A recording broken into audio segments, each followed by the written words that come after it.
physical hunger is in the stomach. The stomach growls and calls you for eating, but you actually eat because you're emotionally hungry, and the signal is mostly in the mouth or in the brain, which is more and more talked about with food noise because of GLP-1. I guess a negative emotion, whatever it is, can be counteracted with high carbohydrate, high sugar foods. I mean, I rarely see people who emotionally eat on chicken. It's true. People have an emotion linked to hunger and they're scared of being hungry. So they will eat even before the hunger signal arrives. Our society, we are not learning how to deal with uncomfortable emotions. So food is really easy. It's very predictable. It's very cheap. Every time something happens, we can just forget about it and eat. That little moment, maybe 2 hours after a meal, you might feel a little hunger even in the stomach. People struggle to just ride it and wait those 15-30 minutes for the body to go into fat burning mode. It brings us to the emotions around hunger, where we can't deal with the emotion this state brings us. Hello everyone, welcome back to the Eat, Burn, Sleep podcast. Today we're going to be talking about emotional eating. I'm here with Marilyn Rafih, who hosts a podcast called Emotional Eating with Marilyn, and she is the expert when it comes to emotional eating. Marilyn, thank you so much for being with us today. And thank you for having me. It's a pleasure. So Marilyn, you are a pharmacist, you are a scientist, you have a PhD in genetics, and you specialize in emotional eating. I find it really interesting because I haven't seen many people who specialize in this field, yet emotional eating seems to affect most people at some point in their lives. So before we start talking and going deep into this topic, is there a definition of what kind of eating is referred to as emotional eating? Yeah, there is definitely a definition, and I'm going to give you. What I want to say to your audience is just don't get bogged too much into the definition. Just see your personal lived experience and how much emotional eating affects your life. But the exact definition is whenever you eat and you're not physically hungry. So physical hunger is in the stomach. We call it stomach hunger. The stomach growls and calls you for eating. But you actually eat because you're emotionally hungry. It's mouth hunger. And the signal is mostly in the mouth. So you want to put something in your mouth or in the brain, which is more and more talked about with food noise because of GLP-1. They actually inhibit food noise. So everything that's not in the stomach area is emotional eating. So what is food noise? Is it, for example, where you're not hungry, but you look at your watch, you're like, okay, it's 1 o'clock, it's time for lunch? Is this food noise? Yeah, so different people experience it differently. And what's really interesting is that we're more and more discovering it, because before people didn't know what they didn't know, but with GLP-1s, now people that have experienced the two different states are discovering it. So it's a new, or we're expanding our knowledge, if you want. It could be, yeah, it's time to eat, but it's more like, what am I going to eat for lunch? Or like you're doing a difficult task and you think of food. You know, everything in life that your brain is always thinking of food, basically. But in a way, I feel that we are wired ancestrally to do this for survival. Yeah. It's not anything we're doing wrong. We're made to think about survival, and ancestrally there was a lot of scarcity. So I guess genetically the survivors are people who are better at thinking about food than others who didn't survive. Yeah, food, if you look at the last centuries and the last thousands of years ago, was scarce. It's hard to get. For example, a woman during her period, it's hard for her to, go and get food because you're tired. So during your period, you have more cravings. So it's all a survival. But now that everything has changed, industrial revolution, food is much, much more present. It's as if we have to do an extra effort to resist it. Because now in 5 minutes, you have food coming to your door. You don't have to do anything. So yes, I love that you say there's nothing wrong with us. It's actually accepting our situation, accepting the way it is, and working with it. I completely agree that this food availability at all times and culture of snacking is really unhealthy. I know that when I'm in Spain, I go to Valencia a lot, restaurants, the kitchen closes between meals.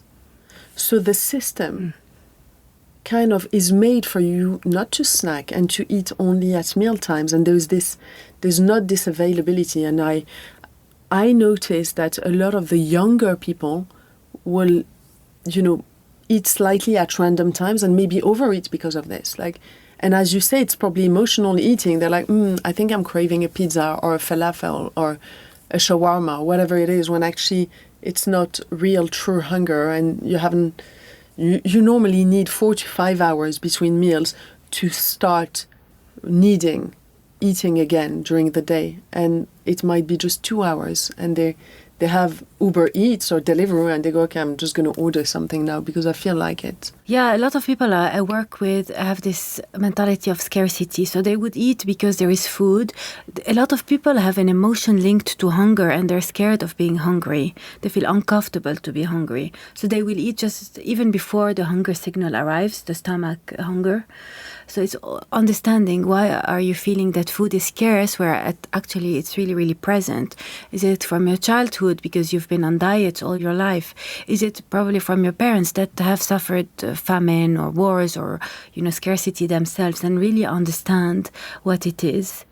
And the other thing you're saying, which is, people, they're like every 2 hours they want to eat. Our society, we are not learning how to deal with uncomfortable emotions, with boredom that can hide a lot of things. So we can talk about boredom a bit later. But we're not learning how to just sit and do nothing or live a difficult emotion. So food is really easy. It's very predictable. It's very cheap. So every time something happens, we can just forget about it and eat. And I've noticed, as a nutritionist, that those 2 hours after eating, so when you eat, your blood sugar levels will go up a little bit, whatever you eat. Your body's producing insulin. That then brings your blood sugar levels down. And then there is a moment where you go from tapping into your blood sugars for energy to tapping into fat stores.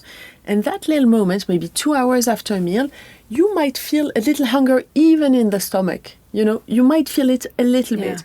But people struggle to just ride it and wait those 15, 30 minutes for the body to go into fat burning mode. Because all of us have enough stores to survive for a while, without food. We can't survive without sleep or without water, but we can totally survive without food. And I think it brings us to the emotions again around hunger and around emotional eating, where we can't deal with the emotion this state brings us.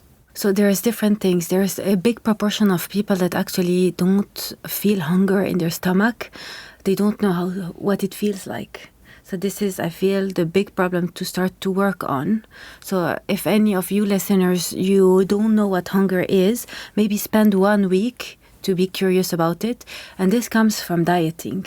So, for example, for me, I've done more than 21 diets. And what diet says, or made me at least, and a lot of people I work with, believe is that if you're hungry, it means you're losing weight. So it's the opposite. So hunger can bring a positive emotion, like I'm losing weight, or can bring a negative emotion or an uncomfortable emotion, which is, I'm going to faint, something's going to happen.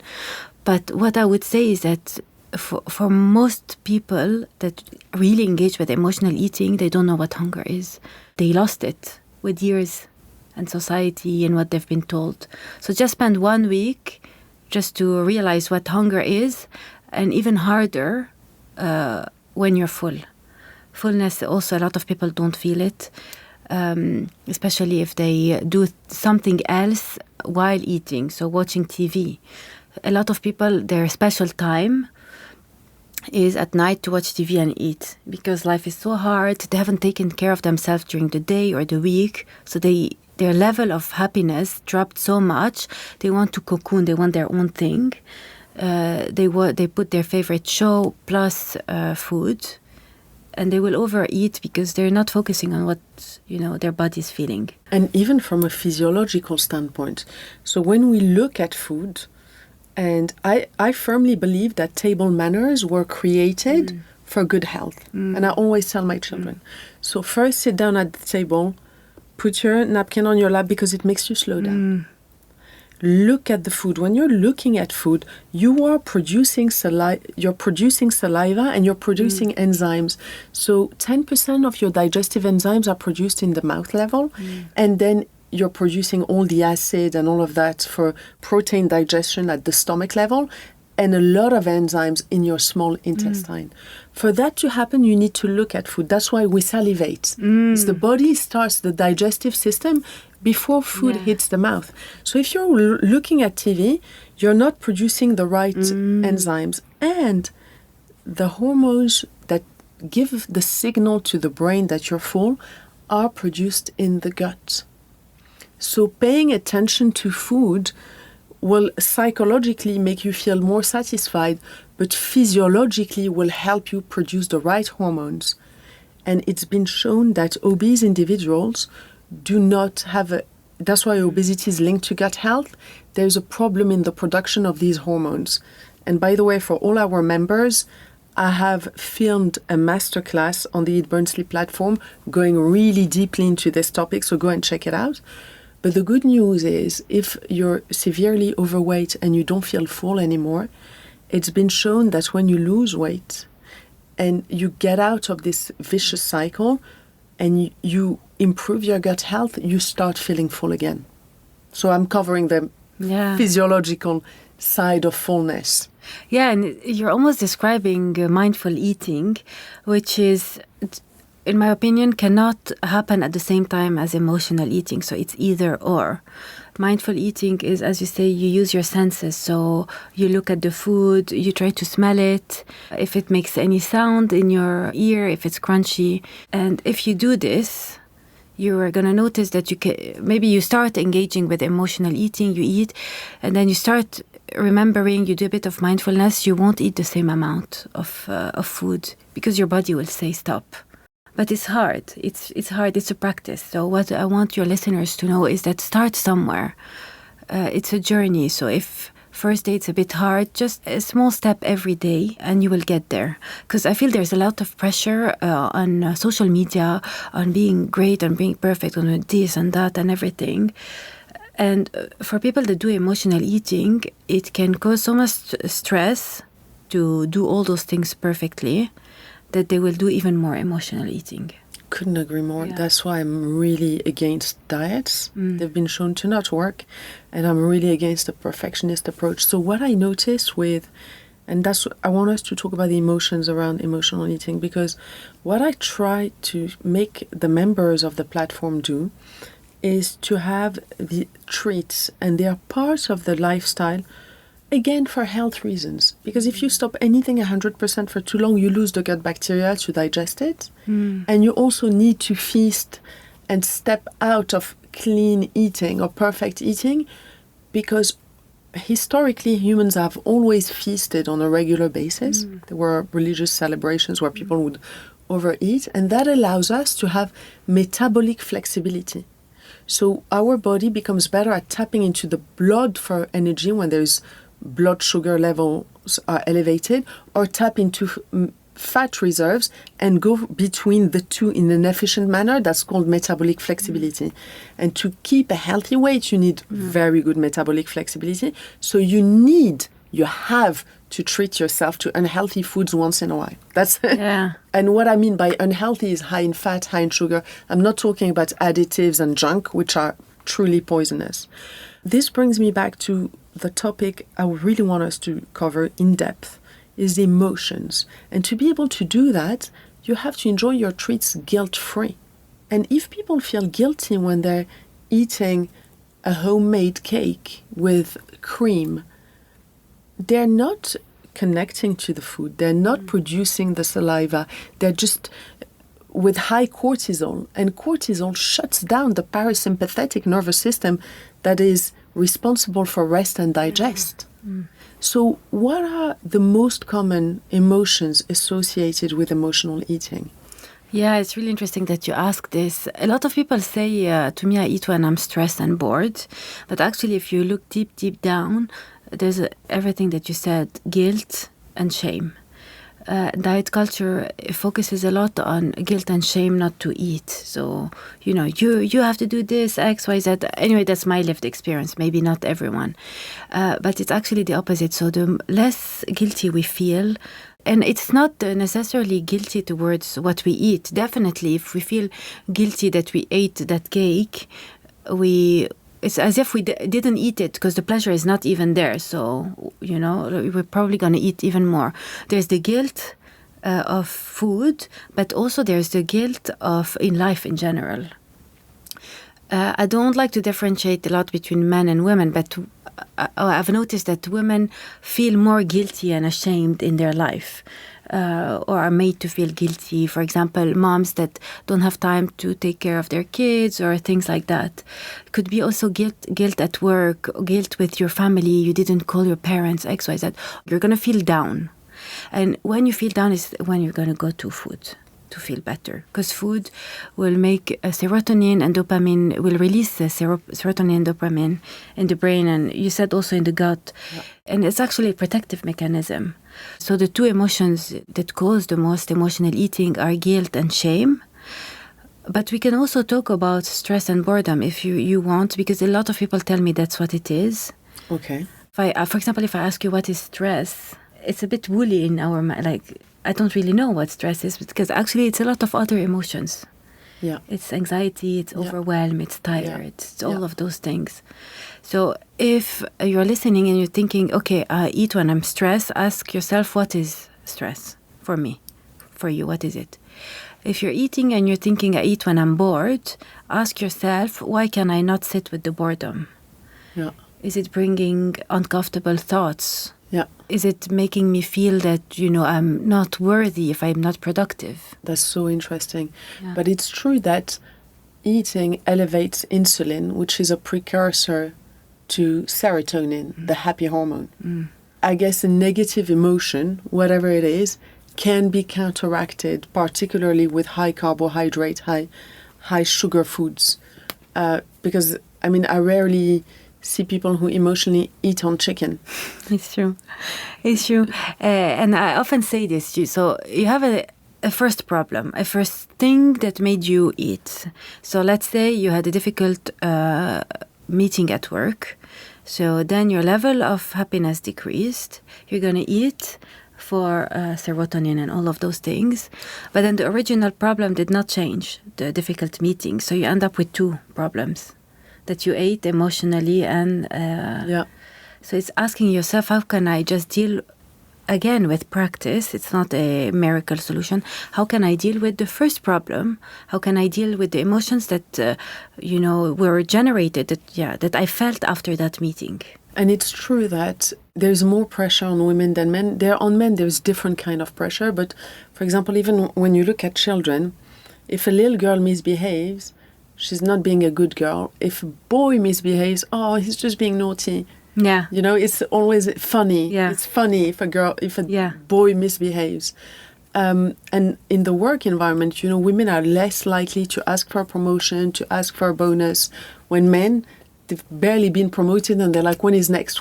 And a woman who will do that will be seen as aggressive, not caring, not loving, not giving, not feminine. Yeah.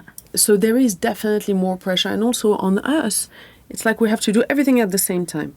The time to have children, to build a career, everything happens at the same time. And then parents get older and there's pressure. There's the emptiness that comes with the pressure of looking after parents. And very much it's an energy. And I see it in people that I coach in one-on-one. When it's women, I try and make them come back and look after them, because they generally looked after everyone but them. And it's at all the stages of life. So, for example, a new mom, if she decides to, I remember if I decided to go for a walk, have a babysitter for a few hours, I would feel guilty. I'm leaving my kids with someone else. So there's all this pressure at all ages. To go back to men versus women, I've noticed that men, they're more allowed to feel angry, but they're not allowed to feel society doesn't allow them to feel sad or lonely. Women, it's the opposite. So if they're angry, a woman that's angry, like in society, it's really frowned upon. But they're allowed to feel sad. So here comes the concept. It's I'll say the word in French. I'll translate it in English. I think they would work. It's called une émotion raquette, a raquette emotion, which means that you actually feel one emotion, but for some reason you're not comfortable to feel it or to show it because of childhood, society, or other things. So then you present it to the world as different. So, for example, a woman's really, really angry about something unfair at work, maybe they're going to say they're sad or cry. Yeah. And men, if they're really sad, maybe they feel lonely or something, they're going to show they're angry. And why is it important? Because especially for emotional eating, if you know what you're feeling, if you know the problem, you'll find the solution. If you know I'm feeling sad, or let's say I'm feeling angry because there's unfairness, I can work on this. But if I cry because I'm sad, actually it's unfair, like you won't find the solution. And then you'll have to numb it with food. With that, it's really important, I find, to take breaks. I remember reading a book when my children were tiny called The Price of Privilege by a lady called Marilyn Rafih, who noticed that in California, in these really affluent families, a lot of children who had been super high performers, let's say they're at Berkeley, they're running races, they're winning at some sport, they're good looking, this, that, a higher rate of depression and suicide rate. Oh. She wanted to understand this phenomenon because these are children who didn't have trauma, married parents, everyone happy, enough money, high achievers, and so on. And what was really interesting is her conclusion was that these children from affluent family had all these activities back to back. So they're having a Mandarin lesson, followed by tennis lesson, followed by homework, followed by this, followed by a play date, and they never had time to be bored. And during boredom and daydreaming, it's when we process emotions. Yeah. So they had never had the chance to learn to process their emotions.